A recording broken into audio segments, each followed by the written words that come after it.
Hi, this is Matter of Interpretations Americans in Crisis with your teen host Sydney Tucker, and today we're going to be talking about homelessness. But before we get to that, I would like to say a prayer, so if we all could please bow our heads and close our eyes. Lord, thank you so much for letting us be here today.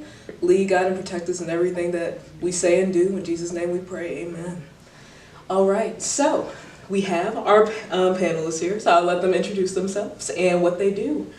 Hello, I'm Natalie Harris. I'm with the Coalition for the Homeless, and I am the Executive Director there. And I'm Erin Rutherford. I'm also with the Coalition for the Homeless, and I'm the Monitoring and Training Specialist. Ooh! All right, so I'm very excited for this. And so, they represent Coalition for the Homeless. Do you mind telling us more about the organization? So the Coalition for the Homeless was created over 30 years ago when homelessness first started being really visible in our community. Everybody knows of, for hundreds of years there have been people who are homeless, but those numbers started to increase as housing subsidies lowered across our country. People were removed from mental hospitals that had been staying in those facilities for years, and so the numbers started to increase, and at that point the county judge created a task force that started to try to address the issue of homelessness. And so that was the first funding and the first creation of a coalition that would work on the issue. Awesome. As Coalition for the Homeless, what is your mission statement? So we work to end homelessness and the causes of homelessness here in Louisville. All right, so going into that, what are the causes of homelessness, the root causes? There's a lot of different causes. Primarily, it could be the loss of job. So once you lose your job, you don't have enough money to be able to afford your rent and other expenses. It could be abuse in the home, domestic violence, child abuse, drugs and alcohol and substance use plays factors sometimes. And then also just the lack of affordable housing, people not being able to find a unit that is within their budget due to maybe they only make minimum wage. Those are some of the reasons. Okay. And this is definitely a step process for homelessness. So is it difficult? You said what are the challenges to that step process of getting out of homelessness? It's definitely difficult, especially in the sense that if you are, a single parent, you don't have enough money if you're making minimum wage. In Louisville, the minimum wage the wage that you would need to be able to comfortably afford a 2-bedroom apartment is $15.25 an hour. So when our minimum wage is less than $8 an hour, it's obviously very difficult for anyone to be able to afford that and step out of that. Another issue that we see a lot of our clients face with is eviction. Once they fall behind on rent for whatever reason, get evicted, and they have that eviction on their record, now it makes it even more difficult to be able to find a landlord that wants to rent to you. So therefore adding that other layer of housing barriers to try and get safe and decent housing for your family. Okay, most definitely. Do you have anything to add? No, I think Erin hit it on the head. It's about poverty, and unless you have the resources, it's very difficult to be able to afford housing, not just here in Louisville, but you see across the country. Okay. Now let me back up here for a sec. There are definitely some sides of homelessness that we sometimes don't see, sometimes we do see. How, for one case, in one side, there's how the media represents homelessness in a case of they're exaggerating. And there's another point to where, we're just not exaggerating, like this is real. So can you explain more on your side? Why your side of what you believe in this case? I think it's important that everybody just realize that we're all more alike than we are different, that people are people. And so, being poor could happen to anyone. Some of us are very fortunate and have a lot of resources. I have a really strong and hard-headed head and brain, and grew up with a family that gave me an opportunity through education. I make a livable wage and am able to pay my bills and put money into the bank in case things go bad. And I have been able to stay away from drugs which could cause me to lose all the money I do have. So, I have all those benefits. But if you grow up in a household that has addiction and has violence and is dealing with poverty, it's really hard to get past that. And that doesn't have anything to do with that person. It has to do with the lack of resources and opportunities that person has. I think also that sometimes the media portrayal, or even the way that people in our community see homelessness, is a lot different than what it actually is. So I've had family members that have told me, oh, that person just wants to be homeless, or they're just lazy, or they're just crazy. The homeless, mentally ill is only about 25% of the total homeless population. So a lot of them are, as Natalie said, living in poverty, they're working. It's not that they're lazy or they can't find a job or they just want to be on the street, which I think is a common misperception. Most definitely. And people that even are homeless, I've heard have jobs here and there, but they're homeless because they still can't afford the home. And that's most definitely understandable. Okay, so let's back up again to the basics, the statistics about the homeless population. So in our city, we have actually been decreasing homelessness in the city for about 5 years in a row. As you can imagine, when the economic downturn happened in 2010, we were at one of our highest rates. And since then, those numbers have been decreasing. But in the last 2 years, the numbers are pretty much stabilized around 6,000 people a year. And some of those 6,000 are homeless all year long, and others just for a few days or weeks as they deal with a financial situation and then get back into a new place to live. And that group includes quite a disparate group of people. The majority of them are people who come in and out of homelessness and are homeless for 3 months on average. A lot of those are single moms with kids. And then there is about 10 to 15% of the population who you normally see on the streets, the more chronically homeless. And that group here in Louisville is homeless on average for about 4 years at a time. Yeah, and like 1/3 of the population, I heard, is like mentally ill for homeless. It's probably a little less than that, and it depends on what you're defining as mentally ill. Yes. So, if you're talking about people with PTSD, depression, yeah. I think your numbers would be higher because it would be quite a depressing situation. So I think lots of people would qualify. Yeah. Okay. Severely mental ill is usually about 20 to 25% of your population. So, and we also do an annual count on one night out of the year just to kind of get a quick snapshot of how many homeless people we have at any given night. So in 2018, there were 937 people on that night that were counted both in shelters and on the street. Oh my goodness. Okay.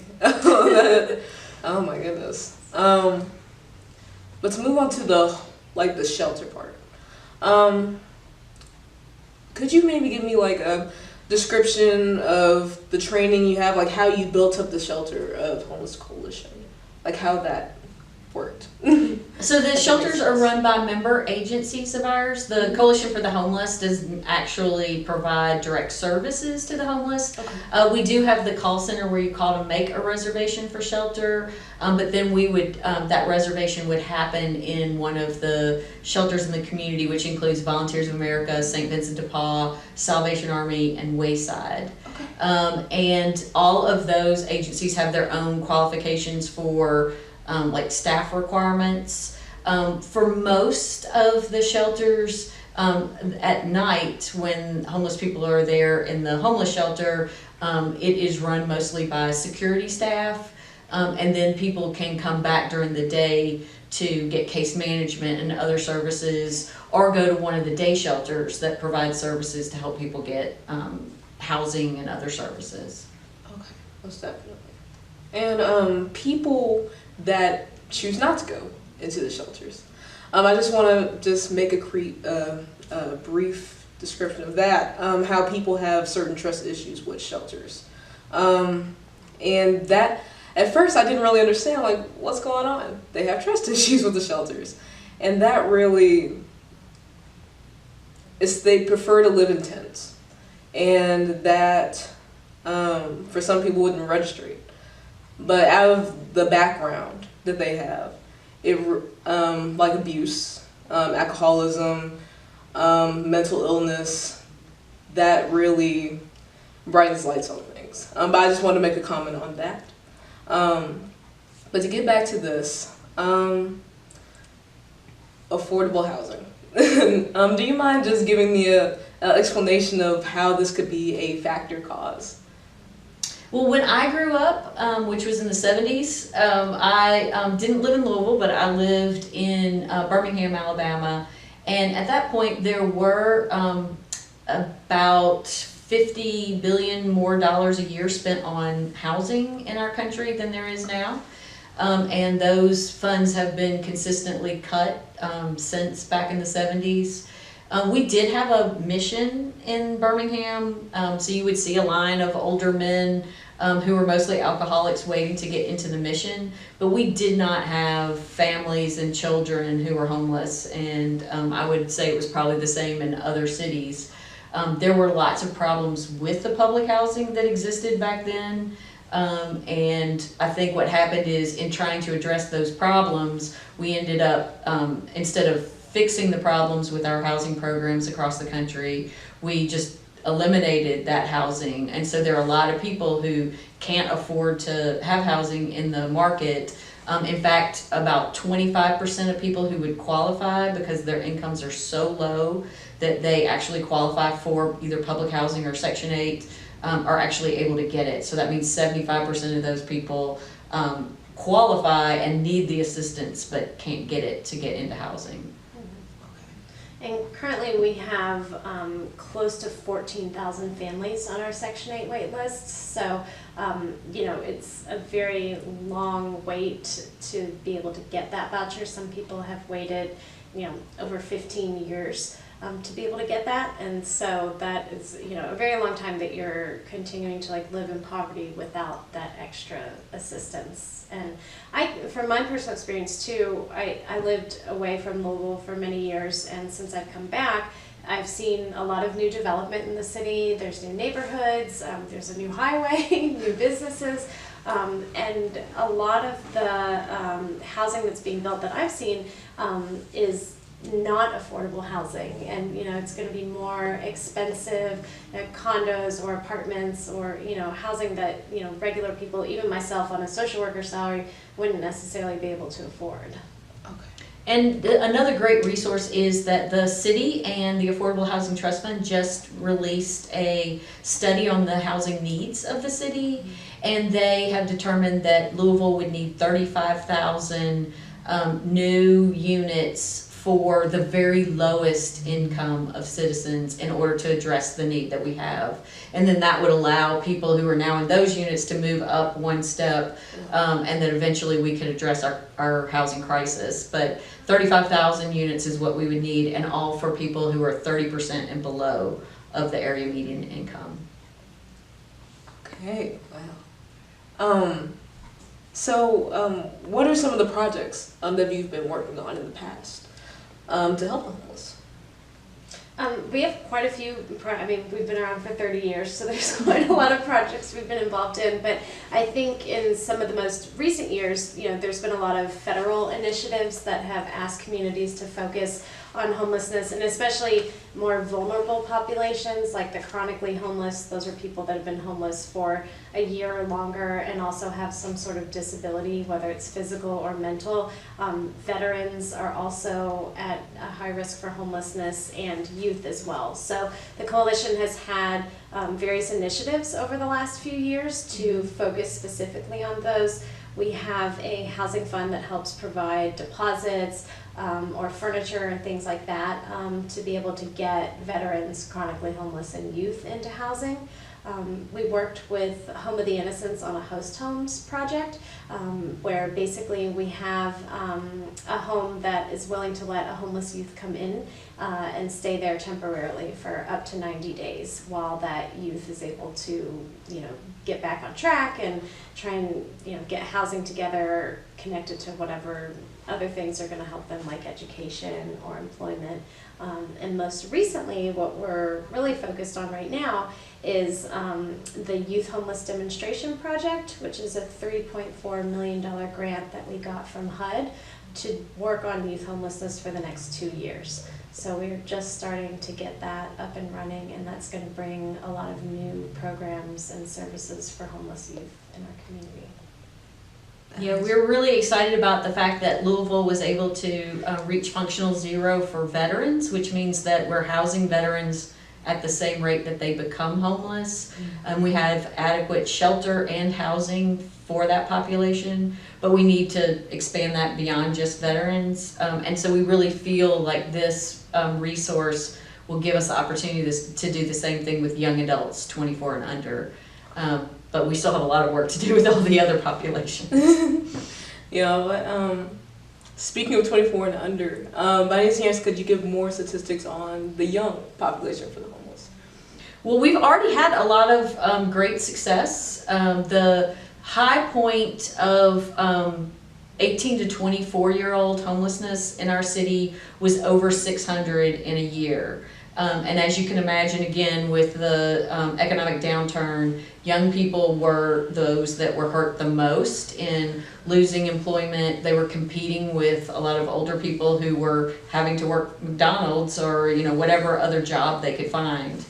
They also had the issue of trying to go to college, and college expenses have gotten so crazy expensive that a lot of people were going into debt and then not finishing school, and so that was keeping them from getting into housing as well. So from that high point of over 600 young adults in our homeless system, we just 2 years ago started working on a 100-day challenge to house 100 young adults in 100 days. During that challenge, we housed 115 young adults in housing here in the city, and we've continued to work on that and have gotten the number of known young adults at any given time down to about 76 young people. So that's why we really feel like with these additional resources, we can reach a point where we would have no young people on the waiting list to get into housing, and then as new people become homeless, we could serve them quickly. Yeah, I heard that the newly homeless is actually more children, more youth with families and their children. That's really cool. But I have a question about that. So was it an easy transition in order for them to get into the homes? No, I think it's really difficult, and it's difficult for our system too. Yeah. We have, as Erin was saying, been concentrating on the chronically homeless for years because that's the population that's most costly to our community. Mm-hmm. And so you get the biggest bang for your buck by serving people who have been on the streets for long periods of time and have lots of health and other issues. And so in working with that population, we're really just focusing on housing. How do we get you into an apartment and then help you stay there? But with 18 to 24-year-olds, we can't do that. That would be like giving up on people and saying this is the best it's going to get for you. What we need is to engage young people and to figure out what is going to really get you jazzed in your life. Is there a job that if you could, do that job that you could really contribute back to our community? Maybe you've wanted to go to college but you can't afford it. Can we make that possible?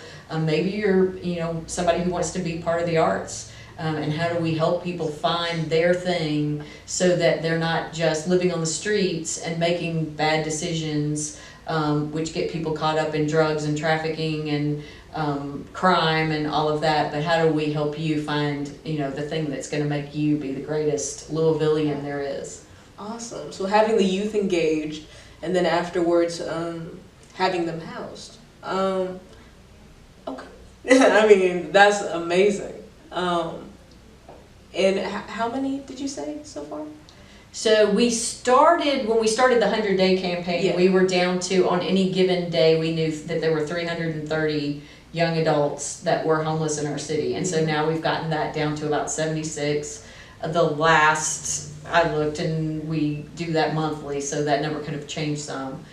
So it seems like a really doable number with our new people who come into the system. You really and reduced it. and we know that number will go up again. We're about to fund an outreach program where people will go out on the streets to help get young people who are on the streets off the streets. So we feel like the number will go up first and then go back down. Okay. Wow. My goodness. I just don't know what to say. That's amazing. Wow. By any chance, do you have any experiences to bring this story alive? Of maybe people you've worked with that may be homeless, may not have been homeless, that's really touched you and impacted you today with what you're doing and what you're working with? I have been a social worker for the last 10 years, and I've worked in homelessness that entire time. I've worked with veterans for many years, and then most recently I've been working closely with our family prevention and diversion program. So I've gotten a really close eye on how homelessness differs among different groups and types of people. We have had a lot of really incredible success stories. Our family prevention program, which focuses on truly trying to prevent families from entering the shelter and trying to explore all of their options and resources and family and friends and the faith-based community, really tapping into all those other areas instead of entering the shelter. And I believe our goal was to serve 200 in a year, and they served 180 just in their first 6 months. And I believe it was 95% of those families were diverted from entering the shelter system. So I think that has been really eye-opening for us to see if we, kind of change the conversation that we're having with people, as opposed to saying, are you eligible for the shelter? Can we get you into shelter? And changing that dialogue to, what other resources or supports do you have in the community to keep you from going into the shelter? Because that should truly be your last resort. So it's been really cool to see the change in dialogue and the change in the way that we're trying to do services and coordinate with, non-traditional homeless providers in the community. How about you? Well, we've had a lot of successes with the youth effort. There, in particular, I can think of 3 different young people who were housed during the effort, who also now are employed with nonprofits that are working with homeless youth. So they are now being able to give back. It's not just about how do I get into a place and stabilize, but what could I do that would help me help other people who have been through that experience. And I think they're really good at those jobs because they're able to then meet with young people who are where they used to be and tell them, hey, I was in your same seat and here's what I did, here's what worked for me, here's some mistakes I made along the way, and maybe you can learn from those and not have to go through the same things that I had to experience. Okay. And that's the exciting thing about this new youth homeless money that we got. There's going to be a lot of different projects that we're going to be able to start on that we currently don't have, and so peer support is a really big one that a lot of the organizations are looking at in hiring a youth that has that lived experience and can now kind of guide these newly homeless youth along the way through the system and getting all of the supports that they need. So really using that peer support philosophy is going to be cool to see how that unfolds. Yeah, and we have a board of young adults who have helped advise along the way. There are 13, they're all young adults who've experienced homelessness themselves. What are they? Some of whom actually may be experiencing it as we speak. And they're all 18 to 24 and have had that experience, and they meet actually twice a month and advise us on every aspect of the plan and how the money is being allocated. And I think it's also good for them because they support each other and learn from each other about being leaders and being part of this whole process. Oh my. And I'll say that we're always looking for new members for our Youth Action Board. So, anyone that has that lived experience that's interested in giving back, this is a great way for them to be involved. And what would be some of the resources, just in case we skipped any, that would help the homeless? Street tips book. This nifty little book, this is one of the projects that the coalition puts out. It's called the Street Tips. And so we try and hand this out to, as many homeless people on the street. A lot of our providers and partners, we give them a lot of these books so that they can pass them out. And it has a collection of all of the shelters that you can go to, what their hours are, their contact information. There's information there about where to get food, mental health services, domestic violence services. So that's one of our big things, is really, making sure that everyone in the community is aware of all of the different resources, because there's a lot of people out there that are, doing work to help the homeless. It's a matter of really getting people aware of those services that are available to them. Okay. And there are a lot of volunteer groups, so if people are interested in volunteering to do something with the homeless, I would strongly encourage them to work with one of those groups. There are a lot of Facebook pages of groups like Forgotten Louisville who go out on the streets. I know you've met with Jeff Gill, and he has a group called Hip Hop Cares.